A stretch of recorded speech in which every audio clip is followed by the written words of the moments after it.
Officielle. Monsieur le Président, aujourd'hui, on va parler d'un sujet cher aux deux partis fédéralistes de droite qui forment le gouvernement et la deuxième opposition, le Parti libéral et la CAQ, les baisses d'impôts. Et que les Québécois s'habituent, là, d'ici l'élection, ces deux partis fédéralistes de droite vont promettre des baisses d'impôts. Et qui dit baisse d'impôts, dit évidemment baisse d'impôts pour, entre autres, les plus riches. Et cette semaine, on a eu la bande-annonce, un signe avant-coureur. Pour le premier ministre, c'était très important. C'était pas rapide, c'était pas urgent de ne pas appauvrir les aînés, c'était pas vraiment urgent de ne pas augmenter les taxes sur les agriculteurs, de faire en sorte qu'il n'y ait pas de rationnement des soins à domicile. Tout ça, c'était pas urgent. Mais ce qui était urgent, c'était de baisser les impôts sur le 0,1 % des Québécois les plus riches. Et d'ailleurs, il a dit cette semaine, cette baisse d'impôts effective cette semaine, il a dit « Il n'est pas paradisiaque, le Québec, en parlant de ces gens qui sont des super riches. Il n'est pas paradisiaque, il est moins avantageux que les autres provinces canadiennes. » Et oui, vous avez dit ça, Monsieur le Premier ministre, on pourra déposer tout à l'heure le transcript de votre intervention. Et donc, c'est important pour lui que, sans être plus paradisiaque qu'ailleurs, il soit quand même aussi paradisiaque qu'ailleurs. Alors, combien coûte à l'État québécois le cadeau donné cette semaine aux super riches? Monsieur le Premier ministre. Alors, je vais être obligé, encore une fois, de faire une démonstration qui est évidente pour la grande majorité des gens qui nous écoutent. On a ici au Québec une économie de conquérants, des entreprises québécoises qui font beaucoup d'acquisitions à l'étranger, mais on veut également s'assurer de conserver ou donner le maximum d'outils pour conserver les grandes entreprises qui participent à la création de notre richesse. C'est autour, si je me souviens bien, de 16 % du PIB. C'est pas anodin. Et qu'est-ce qu'on fait avec le PIB? On a des revenus de l'État. Puis qu'est-ce qu'on fait avec les revenus de l'État? On fait des services d'éducation, de santé et de solidarité.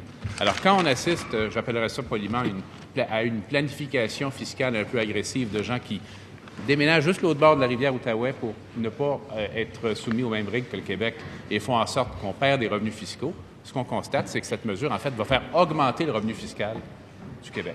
Je rappelle également, pour fin de mémoire, que le taux marginal d'imposition au Québec, pour les plus fortunés, est le plus élevé au Canada. Alors, je ne pense pas qu'on soit dans un domaine où on ne remplit pas notre devoir de progression. Et en plus, bonne nouvelle, il y aura un plan de lutte à la pauvreté présenté ce printemps. Première complémentaire, Monsieur le chef de l'opposition. Alors, on le constate, le premier ministre a bien intégré l'argumentaire du 1 %. Il l'a bien intégré, il le répète bien. Mais je lui pose une question simple. Quels que soient ses espoirs de gains futurs, combien coûte aux contribuables québécois la baisse d'impôts pour les super riches qu'il a décidé cette semaine? Un chiffre. Un chiffre.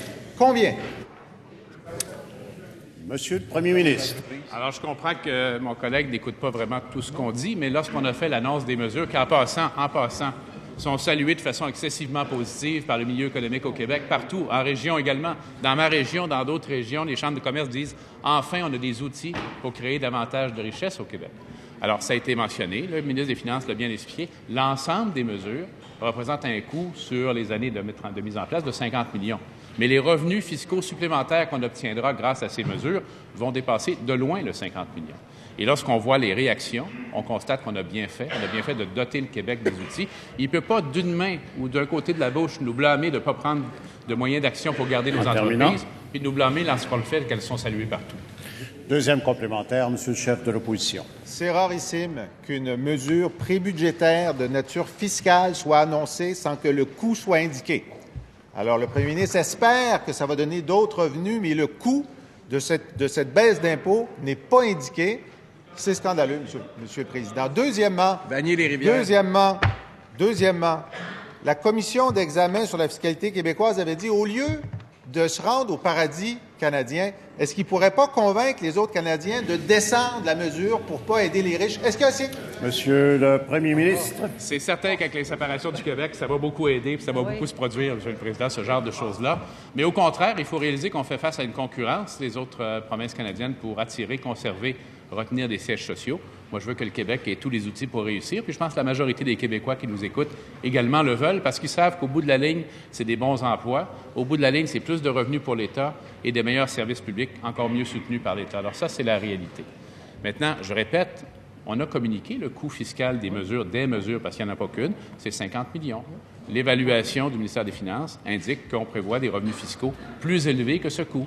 Alors, allons vers le progrès économique, allons vers la prospérité, mais une prospérité partagée pour que tout le monde en profite.